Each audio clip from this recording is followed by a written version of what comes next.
ရွှေဘိုခရိုင်အတွင်းကတမိုင်းဝင်စီတီပထိုးဟောင်းတစ်ခုအနီးမိုးကြိုးပစ်ခံရပြီးထက်ဝက်ပြိုကျပျက်စီးနေတဲ့ဘုံကြီးကျောင်းဟောင်းတစ်ကျောင်းမှာယနေ့အထိဖုန်တက်နေတဲ့ကလေးရုပ်ကျွင်းတစ်ခုရှိနေတယ်ထူးဆန်းတာကအဲ့ဒီရုပ်ကျွင်းရဲ့လက်ချောင်းတွေမှာပတိကိုစိတ်နေတယ်လို့အနေထားရှိပြီးတာဘယ်သူမှအနာကတ်လို့မရဘူးလို့ဆိုကြပါတယ်အနာကတ်တဲ့သူတိုင်းကြောက်လန့်တကြားထွက်ပြေးရပြီးတော့အဲ့ကလေးငယ်ရဲ့ရွတ်ဆိုတန်ကိုကြားရတယ်လို့လည်းဆိုကြတယ်ဒီဇလန်ဟာအဲ့ဒီရုပ်ကျွင်းရဲ့နောက်ွယ်ကဝမ်းနဲ့ဖွယ်ရာတမိုင်းကြောင်းနဲ့ဘားကြောင်းဒီလိုနဲ့ရွာဆန်ရပြီးတဲ့နောက်မှာပါအနာယူလို့မရတာလဲဆိုတာကိုဖော်ကျူးထားတာပါရွှေဘိုမြို့နယ်ဒီနာမည်ကြီးဖျားဟောင်းရဲ့အနောက်ဘက်မီတာ30ကွာ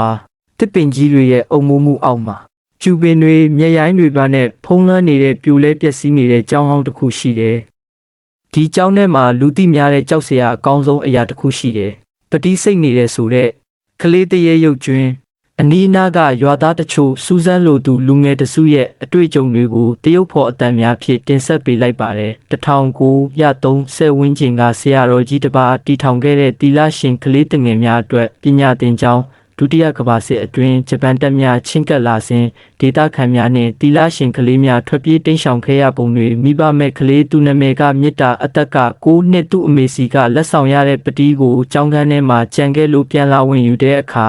အဲ့ဒီအချိန်မှာပဲကျောင်းပေါ်မိုးကြိုးပစ်ခံရပြီးတချမ်းပြိုကျလာတဲ့အုတ်ခဲတွေအောက်မှာပိကာတေဆုံးခဲ့ရပါတယ်ရုပ်လောင်းကိုမထုတ်နိုင်ပဲအဲ့ဒီအတိုင်းမြေမြုပ်တကြုတ်ခဲ့ရတဲ့အချိန်ကြာလာတဲ့အခါသူ့ရုပ်အလောင်းဟာကျွေရုပ်တုအတွင်သို့ပြောင်းလဲသွားခဲ့တယ်မြစ်တာတေဆုံးပြီးနောက်လနဲ့ချီကြာမှာပထမဆုံးထူးဆန်းမှုကစတယ်ကလေးရုပ်ကျွင်းရဲ့လက်ချောင်းတွေဟာသူတေဆုံးချိန်ကစုပ်ကင်ထားတဲ့ပတိကိုစိတ်နေတဲ့ပုံစံအတိုင်းခဲသွားတယ်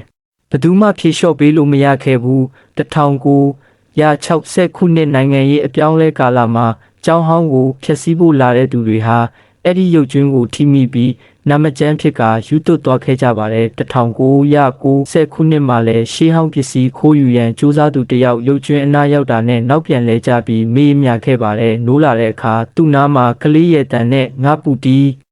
တီဆိုတဲ့အတန်ကြားရတယ်လို့ငိုယိုပြောပြတယ်ဒေတာခန်များကဆရာတော်များကိုပင့်ဖိတ်ပြီးဆူတောင်းပြည့်စေတနာပြုကြတယ်ဒါပေမဲ့ဘယ်ဆိုင်ရတော်ကမှအပိသက်ဖြည့်ရှင်းနိုင်ခဲ့ခြင်းမရှိဘူးကလေးငယ်ရဲ့ဝိညာဉ်ဟာအလွန်အားကောင်းနေတဲ့မြစ်တာရဲ့အမေဟာလည်းစစ်အတွင်းပျောက်ဆုံးသွားတာမို့ပတိဟာမြစ်တာအတွက်မိခင်နဲ့ဆက်သွယ်နိုင်တဲ့တခုတည်းသောသင်္ကေတဖြစ်နေတယ်ဒါကြောင့်မြစ်တာရဲ့ဝိညာဉ်ဟာသူ့ပတိကိုအဆုံးမစိတ်နိုင်ပဲဒီလောကမှာကျွင်းကြံနေရတာဖြစ်ပါတယ်ဒီပုံမြင်ဟာတကယ်လက်တွေ့ဘဝမှာဖြစ်ပျက်ခဲ့သလားလို့မေးခွန်းထုတ်ပြီးတမိုင်းမှတ်တမ်းတွေထဲမှာကြောင်းပျက်စီးမှုအကြောင်းရှိပေမဲ့ရုပ်ကျွင်းအကြောင်းကဒဏ္ဍာရီဆန်ဆန်ပဆက်ရဇဝင်အနေနဲ့သာရှိနေတယ်ရွှေဘိုခရိုင်ကဒီဇလန်ဟာကျွန်တော်တို့ကိုသတိပေးနေတာက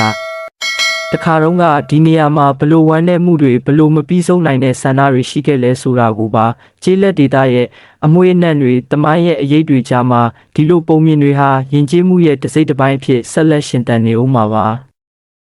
အားလုံးပဲဇလန်းလေးကိုဒီမှာပဲအဆုံးသတ်လိုက်ပါမယ်နောက်နေ့တွေမှာလည်းဘလို့စိတ်ဝင်စားစရာဇလန်းကောင်တွေကိုတင်ဆက်ပေးမလဲဆိုတာကိုစောင့်မျှော်အားပေးကြပါဦးဒီဇလန်းကိုလည်းဝေဖန်အကြံပြုချင်တာများရှိခဲ့ရင်ကောမန့်မှာဝင်ရောက်ဆွေးနွေးပေးကြပါဦးကြည့်ရှုပေးကြတဲ့ပရိသတ်တယောက်ချင်းစီကိုအထူးပဲကျေးဇူးတင်ပါတယ်